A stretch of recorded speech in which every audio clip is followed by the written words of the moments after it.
হরে কৃষ্ণ, রাধে রাধে। আজকে আপনাদের জন্য একটা ড্রিম চ্যানেল মেসেজ দেব, চাইল্ডহুড ট্রমা নিয়ে, থার্ড পার্টি চ্যানেল মেসেজ। ঠিক আছে, যারা চাইল্ডহুড ট্রমার ভিতরে আছে, এখনও বেরোতে পারেনি, তো একটাই চ্যানেল মেসেজ। ঠিক আছে,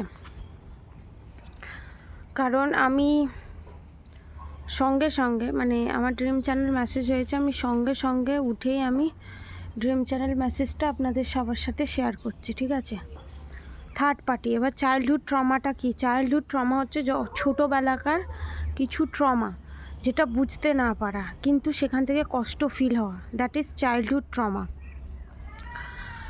এই ধরুন, যখন সবে সবে মানুষের ভিতরে জ্ঞান বুদ্ধি আসে, তখন টাইমিংটা আমি বলছি 3 বছর বয়স থেকে। ঠিক আছে, এটা ফেমিনাইন এনার্জিরই। ঠিক আছে,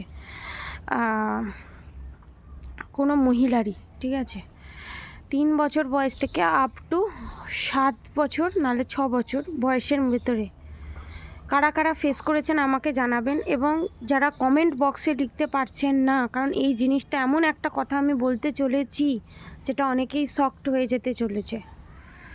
ঠিক আছে, এবং সেই সার্কেল তার সঙ্গে বার একের অধিক বার রিপিট হয়। এইভাবে নয়, অন্যভাবে রিপিট হয়, আমি ডিটেলসে বলবো। এবং যার সাথে এটা রেজোনেট করবে, এটা খুব সেন্সিটিভ জিনিস, কমেন্ট বক্সে শুধু রাধে রাধে লিখতে পারে। এবং যার বলার আছে যে হ্যাঁ দিদি আমার সাথে এটা ঘটেছে, প্লিজ হোয়াটসঅ্যাপে এসে লিখে দিয়ে যাবে। এবং এই ট্রমা থেকে বেরোনোর ট্রিক আমি বলে দেব, হোয়াটসঅ্যাপেই বলে দেওয়া হবে ভয়েস মেসেজের মাধ্যমে। ঠিক আছে, যার সাথে এই ট্রমাটা রেজোনেট করবে, পাবলিকালি ডিসকাস করার কোনো দরকার নেই, হোয়াটসঅ্যাপে শুধু বলে দিলেই হবে। প্রথমত হচ্ছে 3 বছর থেকে 6 বছরের ভিতরে বা 7 বছরের ভিতরে এটা ঘটেছে চাইল্ডহুড ট্রমা। কীরকম? এখানে দু বোন, ঠিক আছে, এবং 2 বোন নাহলে 3 বোন। ঠিক আছে, যার সাথে এটা ঘটেছে সে হচ্ছে সব থেকে ছোট, আর যাদের বয়স ছিল তাদের বয়স হয়তো 5 বছর কি 4.5 বছর এরকম, দিদির বয়স। আর আপনার যে এই চাইল্ডহুড ট্রমার শিকার, তার বয়স খুব জোরে 3 থেকে 4 বছরের ভিতরে বা 5 বছরের ভিতরে। ঠিক আমি যতদূর আমার ড্রিম চ্যানেল মেসেজ হয়েছে, ছোট বাচ্চা।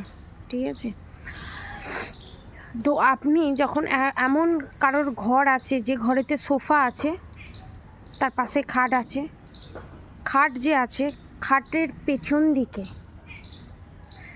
খাট তো 4টে দিক হয়, খাটের মাথার দিকে, যেদিকে মাথা দিয়ে শোয়া হয় সেদিকে একটা জানলা আছে। আর আপনি শুচ্ছেন, আপনার ডান দিকে নাহলে বাঁ দিকে একটা জানলা আছে। আর নাহলে ডান দিকে নাহলে বাঁ দিকে একটা সোফা আছে, সেই সোফার লাগোয়াও একটা জানলা আছে। বাড়িতে এমন কোনো ফ্যামিলি মেম্বার আছে, কাকা হোক, জেঠু হোক, দাদা হোক, যে থার্ড পার্টি। ঠিক আছে, ভাই তো নয়, এটা কনফার্ম। দাদা হোক, জেঠু হোক, কাকা হোক, মামা হোক, যেই হোক না কেন, ঠিক আছে, কোনো পুরুষ,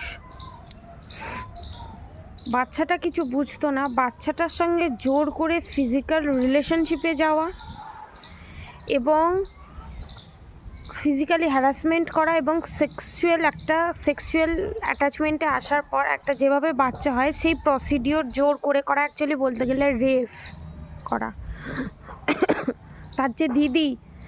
তার যে দিদি আছে, একজন বড় দিদি, বয়স এই 20 বছরের ভিতরে, আর একজন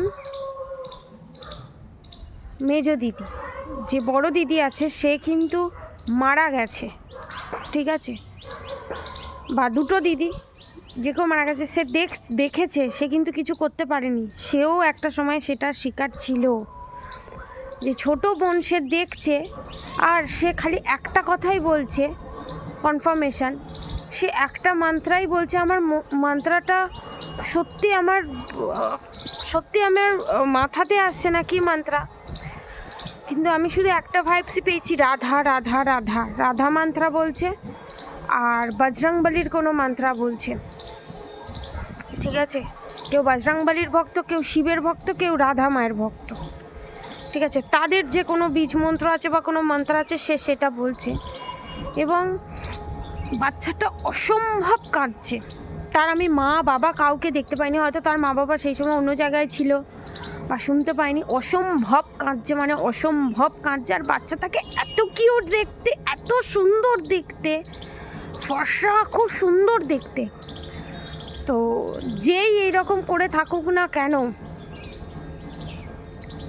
যে থার্ড পার্টি করে থাকুক না কেন, আমি রাধারানীকে জানাই, শ্রীকৃষ্ণকে, আমার কৃষ্ণকে আমি জানাই যে তার যেন কঠিন থেকে কঠিনতম শাস্তি হয় এবং সে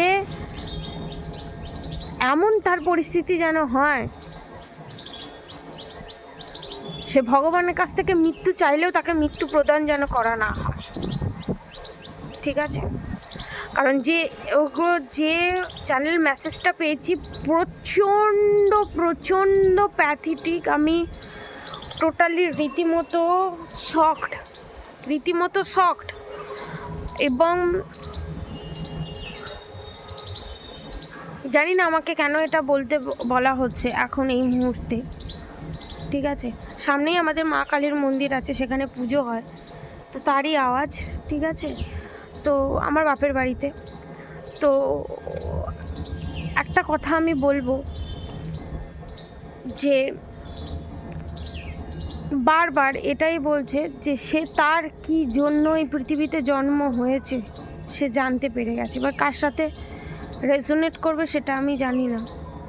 বড় কোনো উদ্দেশ্যের জন্য তার জন্ম হয়েছে এই পৃথিবীতে।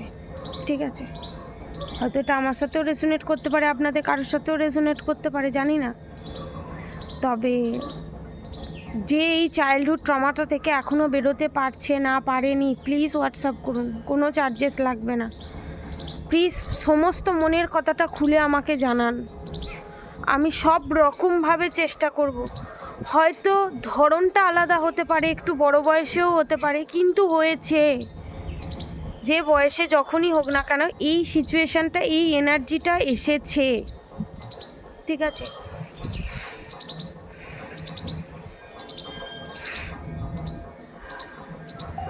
ঠিক আছে। আর এর থেকে বেশি আমার আর কিছু বলার নেই, কারণ আমি প্রচণ্ড ডাউন ফিল করছি। এবং তার সঙ্গে এটা বারবার, তার লাইফে যদি কোনো লাভার্স আসে বা কোনো ভালোবাসার মানুষ আছে, তার থেকে ফিজিক্যাল নিডটাই ফার্স্টে চায়।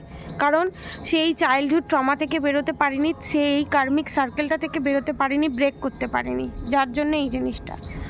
প্লিজ, এখানে হয়তো অনেকে মা কালীরও ভক্ত হতে পারে, প্লিজ হোয়াটসঅ্যাপে এসে কমেন্ট করে যাবেন। এবং পুরো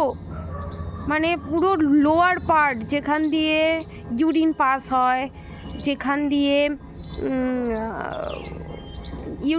পুরো আমি সেই স্পষ্ট সেই প্লেসটা আমি দেখতে পেয়েছি। আর অদ্ভুতভাবে বাচ্চাটা খাচ্ছে, ওই যে চিৎকার, ওই যে কান্নার যে আওয়াজ, মানে সত্যি, মানে যারা ম্যাক্সিমাম তারা সে টুইন ফ্লেম জার্নিতেই আছে। ঠিক আছে, she is not soulmate journey, সে সোলমেট জার্নিতে নেই, সে টুইন ফ্লেম জার্নিতেই আছে। এবং একটা জিনিস কি জানেন, যারা টুইন ফ্লেম জার্নিতে থাকে না তাদের সঙ্গে এরকম হয়। যারা খুব ডেসপারেট মেয়ে হয় অল্প বয়সে, তারা তাদের ডিসিশান নিয়ে নেয়, সে যতই ছোট হোক না কেন, তারা তার ডিসিশান নিয়ে নেয়। ঠিক আছে, তো আমি বলছি যে অশেষ ভাগ্যবান যারা থাকে, যারা টুইন ফ্লেম জার্নিতে থাকে, তারা এইসব ফেস করতে হয় না তাদের ছোট বয়সে, অন্যভাবে ফেস করতে হয়, কিন্তু এইভাবে ফেস করতে হয় না। কিন্তু প্লিজ যারা এটা ফেস করেছেন, প্লিজ আমাকে একটু জানাবেন। এবং অদ্ভুতভাবে দেখুন, আমি যখন এই চ্যানেল মেসেজটা দিচ্ছি, আমি অ্যাকচুয়ালি আপনাদেরকে আজকে বলছি একটা এমন একটা জায়গা, একটা প্ল্যানেট থাকে যেখানে গাছ কী কথা বলছে, পাখি কী কথা বলছে সবাই বুঝতে পারে। মাদার গায়া, মানে এই মাদার আর্থের নাম হচ্ছে মাদার গায়া, সেও বুঝতে পারে এমন প্ল্যানেট আছে। এবং অদ্ভুতভাবে বিশ্বাস করবেন না, এই মাদার গায়া এই ধরতির ওপরে, এই পৃথিবীর ওপরে যে সমস্ত ডিভাইন সোলের অপমান হয়, অন্যায় হয়, বারবার তাকে ফিজিক্যাল ট্রমার মধ্যে দিয়ে যেতে হয়, ট্রান্সফরমেশনের মধ্যে দিয়ে যেতে হয়, ততবার মাদার গায়া তার রাগটাকে ভূমিকম্প নয়, কোনো প্রাকৃতিক দুর্যোগের মাধ্যম দিয়ে বের করে। সেটা মাদার আর্থ, মাদার গায়া, মা গায়া। তো যখন আমি এই জিনিসটা বলছি, আমি জাস্টিস চাইছি না, তখন আপনি বললে বিশ্বাস করবেন না, প্রচণ্ড পরিমাণে হাওয়া বইছে। ইভেন এখন প্রচণ্ড পরিমাণে হাওয়া বইছে, এবং যেন তারা জাস্টিস পেয়েছে, তারা জাস্টিস পাচ্ছে। আমি যেটা ডিক্লেয়ার করছি, তারা যেন জাস্টিস পাচ্ছে, তারা যেন জাস্টিস পেয়েছে। এবং সে যেই করুক না কেন, লোকে বলে, আমার আশেপাশে যারা থাকে তারা বলে, আমি যা বলি তাই নাকি সত্যি হয়ে যায়। আমিও নিজে দেখেছি, আমি যা বলি তাই নাকি সত্যি হয়ে যায়। এই জন্য বলার আগে আমাকে 10 বার ভাবতে হয় আমি কি বলছি। এটা আমার কাছে জানি না আশীর্বাদ না অভিশাপ, কিন্তু এইটা ঠিক যে আমাকে ওই জন্য বলার আগে 10 বার ভাবতে হয় আমি কি বলছি। এত ডাউন এনার্জি, এত পেনফুল এনার্জি, আমার চোখে জল চলে আসছে। কারণ এবং আমার মনে হচ্ছে যে আজ এই ভিডিওটা শুনছে, সে তারও চোখে জল চলে আসছে। তা এই কারণেই হয়তো আমার চোখে জল চলে আসছে, এনার্জি এক্সচেঞ্জ হচ্ছে। তো প্লিজ, কোনো পয়সার দরকার নেই, কোনো পয়সা নেব না। প্লিজ কমেন্ট বক্সে লেখারও দরকার নেই, শুধু রাধে রাধে লিখে ছেড়ে দেবেন। পার্সোনালি হোয়াটসঅ্যাপে এসে আমাকে প্লিজ SMS করে সবটা জানাবেন। আমি এখান থেকে বেরোনোর পথ রাস্তা বলে দেবো। এবং এখানে অনেকে ড্রাগন ফ্লাই দেখতে পাবে। এটা ট্রান্সফরমেশান, পজিটিভ ট্রান্সফরমেশানই। যখনই কোনো কিছু দেখতে পাবেন তখনই বলবেন thank you universe, thank you universe, thank you universe, thank you Radha মা, thank you Radhakrishna, thank you. ঠিক আছে? তো এই চাইল্ডহুড ট্রমা থেকে বেরোনো খুবই দরকার, যার জন্য এই জিনিসটা বলা। এবং অদ্ভুতভাবে যেন মনে হচ্ছে সত্যি তারা যেন, সেই মানুষটা যেন ভগবানের সন্তান, তো সেই মাদার গায়ার সন্তান, সেও কোনো না কোনো অ্যাঞ্জেল। তো আজকে এটা ডিক্লেয়ার করার পর মনে হচ্ছে যেন আমাকে উপর থেকে সবাই, আমাকে এই মাদার আর্থ আমাকে প্রচুর ব্লেসিং দিচ্ছে। আমার ফিল হচ্ছে যে, এবং যারা শুনছে তারাও অ্যালার্ট হয়ে যান যে এইরকম আপনাদের সাথে কিছু ঘটতে পারে। এরকম যদি আপনার কাউকে যদি সন্দেহজনক মনে হয়, সঙ্গে সঙ্গে অ্যাকশান নিন, সঙ্গে সঙ্গে এক পাও আপনার দিকে এগোতে দেবেন না। ঠিক আছে? তো এতটুকুনি আজকের মতো। আমি আবার নেক্সট ভিডিও নিয়ে আসব। ঠিক আছে? আপনারা সবাই সুস্থ থাকবেন, ভালো থাকবেন। রাধে রাধে।